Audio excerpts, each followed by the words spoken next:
G'day folks, Mark here. Just another one of my chat videos, or maybe it's a little bit of a rant video, we'll see. Listen, for anyone who's sort of paying attention, not just following the mainstream force-fed, bottle-fed information and looking outside that, you would know that we live in fairly crazy times. We live in times where the minority is the majority, where racism is preached by people who don't like racism, where equality is got down uneven by people looking for equality. We live in, and you could dissect all those things and explain what I really mean, but I think if you're paying attention, you'll get it.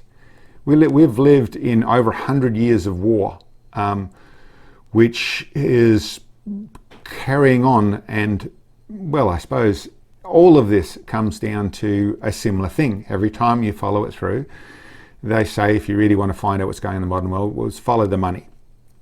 Well, if you follow the money, you'll find that in every one of those instances, in the constant war, there's always similar entities behind the scenes. The war machine is always making money. Both sides of the conflict, wherever the conflict is, there's some entities that are making money out of that. They also give a lot of money to governments and do a lot of influencing around the world. So it doesn't take a rocket scientist to figure out what's going on there. We have pharmaceutical companies, we have medical supplies companies that are funding things that are about the politics and about the social, sexualization of our children and the terms of situations where gender identity and politics is involved, and there's funding involved in those sorts of places, grants going for that type of thing from entities that make money out of medical supplies.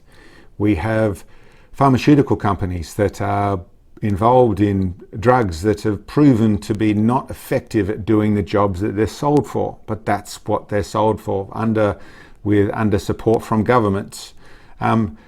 And I suppose I could go on about so much of this sort of stuff. We also live in communities that largely, as much as we sort of know the government isn't altogether on our side, we want the government to do more for us. We want more laws, more legislation, more controlling things, more fining things, all these sort of things, while not understanding that same process, big government is something that wants more and more control. I would say in almost all of these cases, the influence is not as simple as evil people and insidious people involved in deliberately conniving to do things. I think there is a certain amount of greed, but there's a certain amount of blindness attached to the effects of some of these situations. I suppose there isn't too far you can dig into that conversation without either getting in trouble with some section or really putting too many people offside. I'd have to say that it is simply obvious if you look at any adverts with all the different races of people that need to be in every ad, to look at governments to needing to have equality of what someone looks like or what gender they are versus what they can actually do. When you look at pretty much any part of our system, the Hollywood and the way it portrays races and the way what actors are allowed to do what things, then all the stuff, it doesn't take much reading to realize that we have elites or corporations making decisions that don't suit us, and too often it is attached to the profits that they look to make out of that process. So, and I would say in touching on that side of things, I think in some of those situations when you have elites making decisions, their perspective is very much from a bubble, and it is very much driven by people that they make their money from. So it is not as simple as that's a bad person making those decisions. They probably think they're making very good decisions. They think they're helping society. Well, they're not, and they're clearly not, but when you're trapped in a bubble, that's not so easy to see. And I suppose it all comes down to, no matter how I put it, no matter how much information I put into that, is that actually we the people are the ones that buy the products. We the people are the ones that largely ask for or comply to the laws. It's us as the mass, we the people, or some might say sheeple, that actually let this happen. And I suppose that comes down to, it's not as simple as the people of that country are better than that people of that country, or of any of that side of things. We all are in our own bubble, whether that's bigger and where we work on the land and we see more of what goes on from our perspective, and so that's all the perspective. Of course it's not. We're still influenced by the information we have in front of us, and there still is, be it insidious or just simply profit-making individuals involved in the information we get. So that I'm just digging a hole deeper at the moment. I suppose the thing I really wanted to say with all that was, one of the things that I think is probably one of the biggest mistakes we've made in our society, is in humanity at this stage, would be our technology. And not that it's all wrong, and not that it's not wonderful in so many places, but the particular thing I'm thinking about right now is our smartphone. And what a wonderful handheld computer, communication device, an amazing piece of information that you would think it would be. Ultimately, I think it's may well be our demise. I'm sure there's everyone who's actually thought about it can say that largely we see people who are the populace are getting dumber. We see people who no longer can add up behind cash registers. If there's a cash register there, if there's not a computer that's doing that job. We see people, coincidentally with that wonderful thing, the smartphone, what happened is people largely stopped answering phones, for whatever reason that is, and all the details that go with that. But it also is the driving core of social media. It's the driving core of making a minority sound like it's roaring larger than 50% of the population of the earth.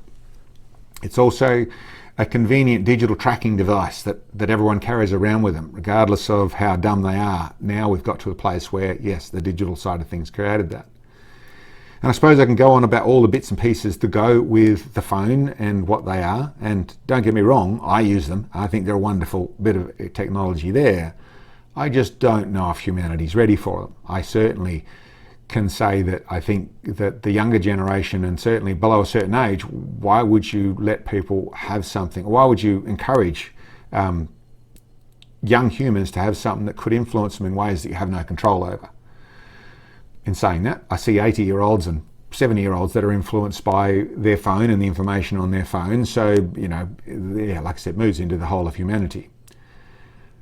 What it really says to me is actually something that I'm sure there's lots of people like me, but I feel quite peculiar sometimes, is in the difference that I see a lot of people that will always say that doing it the easier way is the better way. If you can get something for nothing, if it didn't cost you anything and you can get it, you should take it.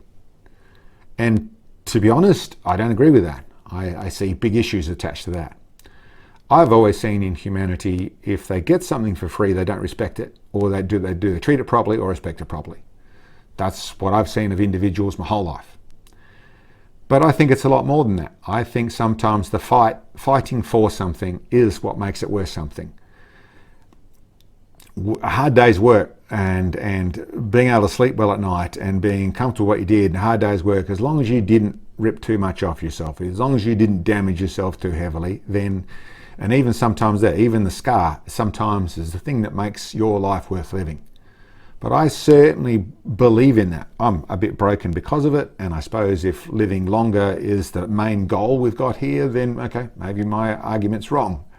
But I would say largely your scars, your work, your pride, and a fair day's work for a fair day's pay. I'm not talking about communism. I'm not talking about you should work for your master, that sort of stuff. No, I'm talking where you can work and you can be productive and you can be proud as a strong member of your community, of your group, of your country, of whatever it is, but have the work to prove it, which might not necessarily just be physical. It could be mental. It could be all the different ways it is, but it is a case of you worked for it, you earned that. That is what life's about. That is part of where drive comes from. That's where it should come from, at least in my opinion. And if you get it easy, then that's bad. because you just got it easy. It doesn't. You didn't earn it. You didn't. It becomes where you become lazy. That is the nature of it. And to be honest, that's what I think the smartphone is. The smartphone has made it easy. It's driven by people who want to make lots of money, and it's given to you because it makes it easier. And that's a lot of our technology could fit under that brackets. And I suppose that's probably where I should leave it. You know, it is something we have to consider as to why things are going wrong. And when you look at our world largely, then you know you've got to say social media and that little shiny thing you keep in your pocket. Your smartphone is largely where most of this force comes from. And is it worth it with where our world's heading? Anyway, that's my one for today. Like I said, probably a little bit of a rant. I hope it made sense. Thank you for checking in. I'll catch you next time.